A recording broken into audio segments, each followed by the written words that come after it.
हरे कृष्णा हरे कृष्णा प्रभु जी।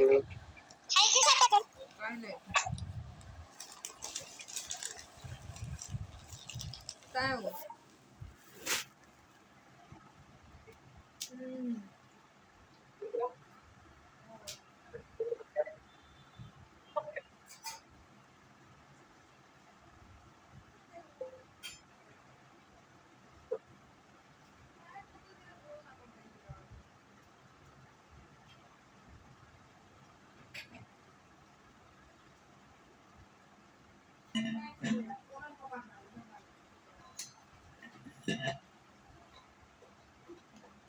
ये वो लोग अपने अपने एक्सपीरियंस बता रहे हैं।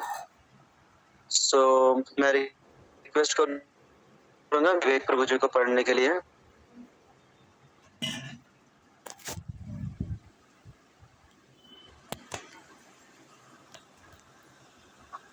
हरे कृष्णा विवेक प्रभु। हरे कृष्णा प्रभु जी, आवाज आ रहा है? हरे कृष्णा।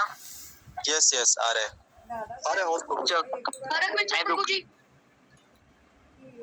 मैं दुकान में दाखिल हुआ और जमीन पर बिछी घास की चटाई पर एक व्यक्ति बैठा था जो पहली नजर में न तो पुरुष लग रहा था और न ही स्त्री। लेकिन जब उसने मेरी तरफ देखा तो मैं उसकी आंखों में सीधे देख भी नहीं पा रहा था।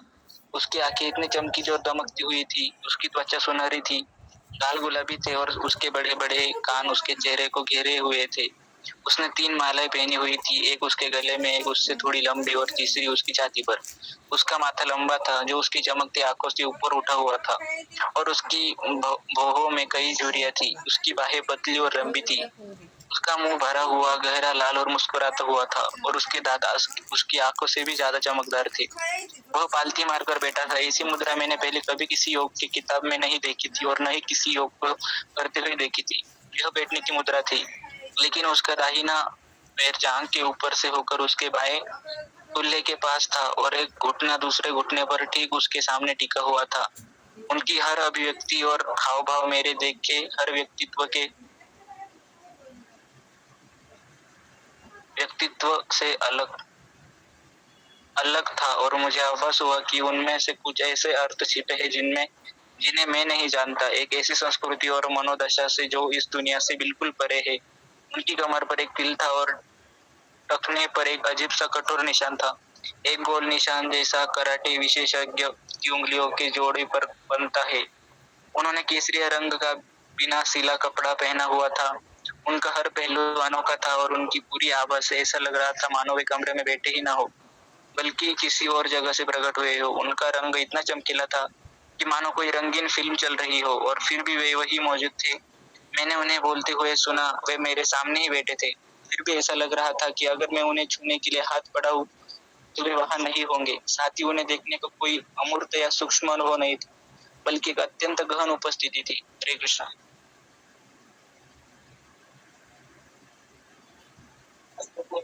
हरे कृष्णा। तो ये बड़ा इंस्ट्रक्टिव था जो भी यहाँ पे चक ने बोला। So will not discuss much on this, आगे बढ़ेंगे। तो नेक्स्ट किसकी बारी है? ओके, नेक्स्ट वैष्णवी देवसी माता जी कैन रीड फ्रॉम हियर। थोड़ा नीचे लेंगे, प्रभु जी दिखाई नहीं दे रहे।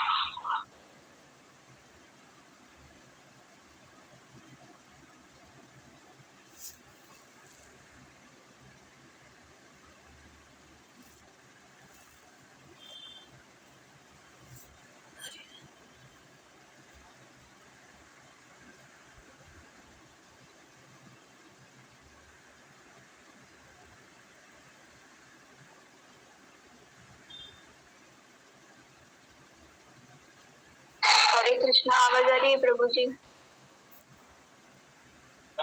अभी आ रही है, अभी तक नहीं आ रही थी ना प्रभु जी, दिखाई नहीं दे।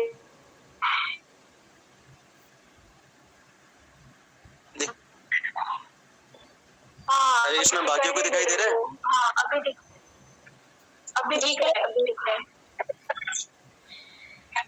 हाँ, दुकान पर पहली बार जाने के बाद चक, स्टीव और ब्रूस तीनों को स्वामी जी से उनके अपार्टमेंट में के ऊपर जाकर मिलने का मौका मिला। स्टीव में दोपहर के भोजन के समय और मुझे जल्द ही कार्यालय लौटना था। मैंने गर्मियों का बिजनेस सूट पहना हुआ था। मैंने योजना इस तरह बनाई थी कि मेरे पास दुकान जाकर कुछ किताबें खरीदने, फिर दोपहर का भोजन करने और काम पर लौटने के लिए पर्याप्त समय हो। दुकान पर स्वामी के एक अनुयायी ने कहा कि मैं ऊपर जाकर स्वामी से मिल सकता हूँ। मैं ऊपर उनके अपार्टमेंट में गया और उन्हें कुछ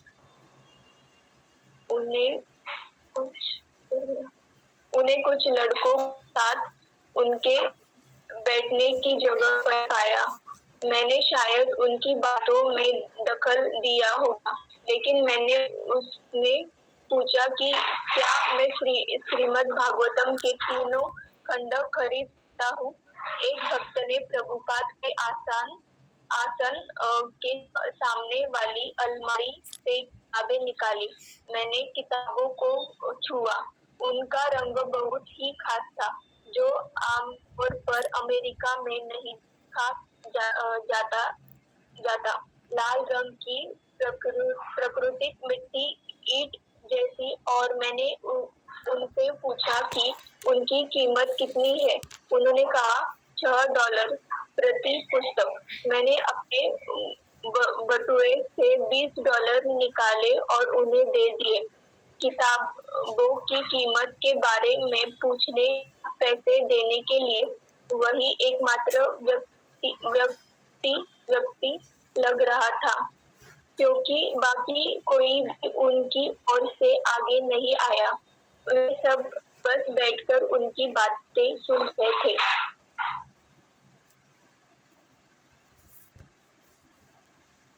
हरे कृष्णा। हरे कृष्णा। थैंक यू माता जी। Okay, will go ahead. प्रभु जी में से प्रशांत प्रभु जी कैन रीड।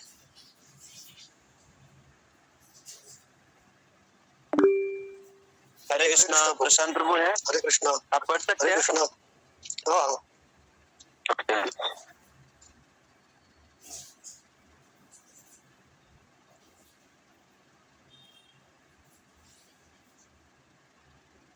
हरे कृष्णा। क्या ये पुस्तकें शास्त्रों की टीकाएं हैं? मैंने यह दिखाने की कोशिश करते हुए पूछा कि मुझे पुस्तकों के बारे में कुछ जानकारी है। स्वामी जी ने कहा, हाँ, ये उनकी टीकाएं हैं। सहज भाव से बैठे मुस्कुराते हुए स्वामी जी बहुत आकर्षक लग रहे थे। वे बहुत बलवान और स्वस्थ प्रतीत होते थे। जब वे मुस्कुराते थे तो उनके सभी दांत सुंदर दिखते थे और उनकी नाक के नथुने शाही अंदाज में फैल जाते थे। उनका चेहरा भरा हुआ और प्रभावशाली था। उन्होंने भारतीय वस्त्र पहना हुआ था और पालथी मारकर बैठे होने के कारण उनकी चिकनी त्वचा वाली टांगे थोड़ी दिखाई दे रही थी। उन्होंने कमीज नहीं पहनी थी, लेकिन उनके शरीर का ऊपरी हिस्सा भारतीय शॉल से लिपटा हुआ था। उनके अंग काफी पतले थे, लेकिन उनका पेट थोड़ा निकला हुआ था। जब मैंने देखा कि स्वामी जी को स्वयं पुस्तकों की बिक्री करनी पड़ रही है, तो मैं उन्हें परेशान नहीं करना चाहता था। मैंने उनसे जल्दी से कहा कि कृपया मेरे $20 में से बचे हुए पैसे रख दें। मैंने बिना किसी थैले या कवर के तीनों पुस्तकें ली और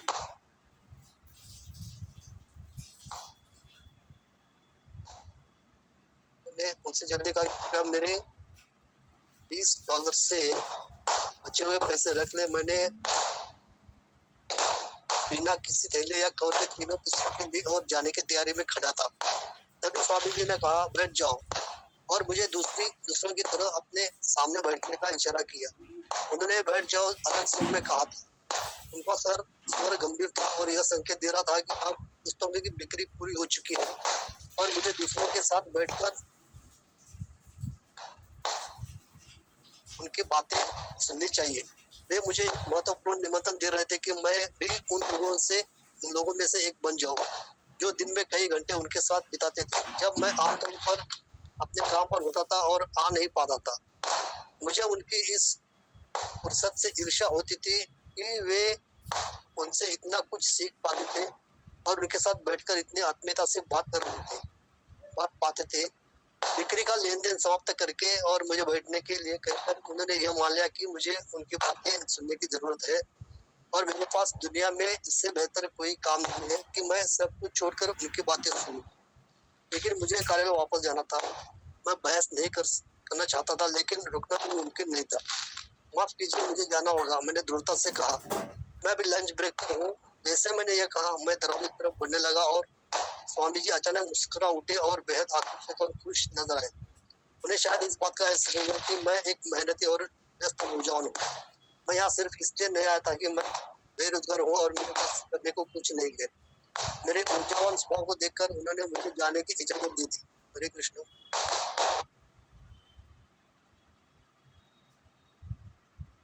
हरे Krishna. Thank you Prashant Dhruv ji. Okay, आगे माता जी इसमें से कोई पढ़ सकते हैं?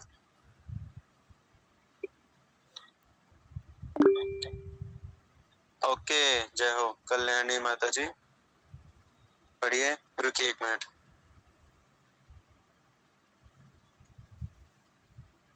पढ़िए।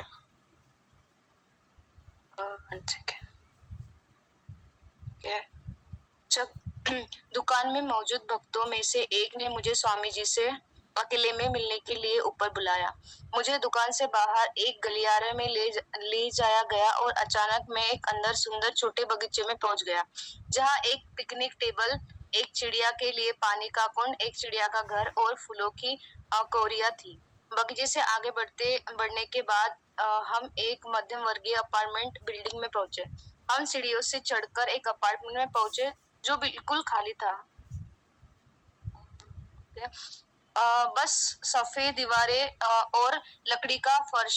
वह मुझे सामने वाले कमरे से होते हुए दूसरे कमरे में ले गया और वहां स्वामी जी उसी राजसी आध्यात्मिक भाव से एक पतली सूती चटाई पर बैठे थे, जो छोटे हाथियों की छपाई वाले कपड़े से ढकी थी और दीवार से लगे तकिए पर पीछे की ओर से झुके हुए थे। एक रात ब्रूस वाली के साथ घर लौट रहा था और उसने वॉली को भारत जाकर प्राच्य साहित्य का प्रोफेसर बनने की अपनी इच्छा के बारे में बताया।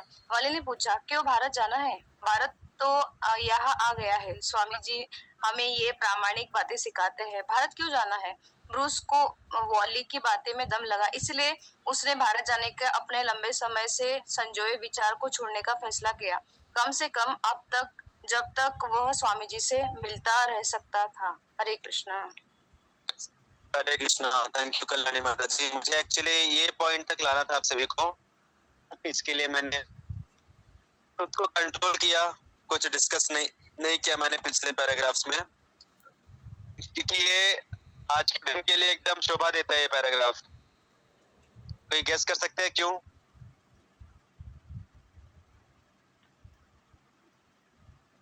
जो भारत जाने के बारे में पूछ रहा था, जो भारत जाने के बारे में पूछ रहा था, देखो उन्होंने बोला कि भारत ही इधर आया है, उधर क्यों जाने? यस, तो इंडिपेंडेंस डे के लिए बहुत ही परफेक्ट पैराग्राफ था ये, कि असली भारत क्या है। अभी प्रभुपाद अमेरिका क्या लेके गए थे? प्रभुपाद अमेरिका लेके गए थे भक्ति का जो मार्ग है वो लेके गए थे प्रभुपाद। तो हमारा जो भारत है उसका स्पेशलिटी क्या है? उसका स्पेशलिटी उसका कल्चर, राइट। और ये जो कल्चर है, भारत की जो संस्कृति है, उसकी संस्कृति कहाँ से आई है? संस्कृति आई है शास्त्रों से। और शास्त्र जो है, सारे शास्त्रों का निचोड़ क्या है? सारे शास्त्रों का जो सार है वो दिया है वेदांत सूत्र में, श्रीमद् भागवतम में। और श्रीमद् भागवतम जो है उसका सार क्या है? उसका सार है भक्ति। तो अगर हम पूरे भारत का सार देखें तो पूरे भारत का सार है भक्ति। और ये जो भक्ति है, ये भक्ति लेके प्रभुपाद गए अमेरिका में। तो यहाँ पे लोग बात कर रहे हैं कि हमें भारत को बचाना है आक्रमणकर्ताओं से, भारत को आजादी दिलानी है, भारत को आजादी दिलानी है। Prabhupada was far more ahead than these thoughts. Prabhupada को भारत बचाने की टेंशन नहीं थी, प्रभुपाद भारत को फैला रहे थे पूरी दुनिया में। बिकॉज ऑफ दिस भक्ति होगा आज पूरी दुनिया में भारत का कितना रिस्पेक्ट है, भारत के जो भी अलग अलग प्रिंसिपल्स हैं, शास्त्रों के बारे में रिस्पेक्ट है लोगों को। भक्ति योगा भी कितना ज्यादा फैल रहा है पूरी दुनिया में। और उसके लिए पायनियर हुआ श्रील प्रभुपाद। तो अगर कोई खुद को सच्चा भारतीय मानता है तो हमारे शास्त्र में चैतन्य महाप्रभु बोलते हैं, भारत भूमि ते होइल मनुष्य जन्म यार, जन्म सार्थक करी कर परोपकार। मतलब अगर कोई व्यक्ति भारत में जन्मा है तो उसको अपना जन्म सार्थक करना चाहिए। जन्म सार्थक करना मतलब भगवान को प्राप्त करना, that is the ultimate perfection of our life. तो क्योंकि हमको अल्टीमेटली क्या चाहिए, परफेक्शन। हम जब ढूंढते कि हमें जीवन में परफेक्शन चाहिए, जीवन सार्थक करना है, मतलब हमको कोई ना कोई अच्छे से अच्छी चीजें चाहिए ना। जितनी अच्छी चीज हमें मिलेगी उतना हमारा जीवन सार्थक हम मानेंगे। तो इस पूरे एग्जिस्टेंस में भगवान से बढ़ के कोई अच्छी चीज हो सकती है क्या? Can there be something better achievable than God himself? तो इसीलिए हमारा जीवन सार्थक कब होता है? जब हम भगवान को प्राप्त करते हैं, और भगवान को प्राप्त करते हैं भक्ति से। तो अगर कोई इंसान भारत भूमि में जन्म लिया है, जहाँ पे इतना अच्छा कल्चर है, संस्कृति है, जहाँ पे अभी भी व्यक्ति खुल के अपने धर्म को प्रैक्टिस कर सकता है, सनातन धर्म को आज भी, तो उसको क्या करना चाहिए? सनातन धर्म को प्रैक्टिस करना चाहिए, भक्ति को प्रैक्टिस करना चाहिए, और फिर उसका प्रचार करना चाहिए, जन्म सार्थक करके फिर परोपकार करना चाहिए। जैसे प्रभुपाद बोलते थे कि मैं तुम्हारे देश में, अमेरिका जैसे देश में, मैं भीख मांगने नहीं आया। जनरली बाहर के जितने भी देश हैं, उस खास करके वेस्टर्न कंट्रीज, वहां पे इंडियंस को देखा जाता है कि ये लोग भीख मांगने आए हैं, ये लोग अपने स्किल्स लेकर आए हैं हमसे पैसा मांगने के लिए। लेकिन प्रभुपाद बोले कि मैं यहाँ पे तुम्हारे से भीख मांगने नहीं आया, मैं तुमको देने आया हूँ। तुम लोग भारत पे आक्रमण किए, इतने सालों तक लूटा, लेकिन भारत की जो सबसे महत्वपूर्ण चीज थी उसको तुम लूट नहीं पाए, उसको तुम भूल के आ गए, और वो चीज मैं तुमको देने आया हूँ, एंड दैट इज भक्ति। सो अ रियल भारतीय will be very proud of Srila Prabhupada कि प्रभुपाद ने भारत की संस्कृति को पूरे विश्व भर में लेके गए, और उसका सार जो भक्ति है उसका प्रचार किया पूरी दुनिया भर में। So we should be proud of Srila Prabhupada. Hare Krishna. So we'll stop here. Srila Prabhupada की हरे कृष्ण प्रभु जी। जय। प्रभु जी just 1 minute। बोलिए। हाँ, तो आप जस्ट मीटिंग के बाद 5 मिनट रुक सकते हैं? मुझे जस्ट एक डाउट पूछना था। एक्चुअली मैं ना थोड़ा बाहर हूँ अभी माता जी, शिवानी माता जी। आप लोग आपको मेरा बैकग्राउंड में थोड़ी गाड़ी वाड़ी की आवाज आ रही होगी। तो मैं एक्चुअली थोड़ा बाहर आया हूँ। नहीं, ठीक है, इट्स ओके। हाँ। तो मैं कल पूछ लूंगी। तो मैं can I call, is it urgent or can I call you back maybe after half an hour or tomorrow? Yeah, you can call back anytime. Like today Yes. also you can call back after some time. I'll definitely call back माता जी। Just Okay, थोड़ा सा okay, मैं thank you, थोड़ा stable जगह पे जाके I'll call back. अच्छा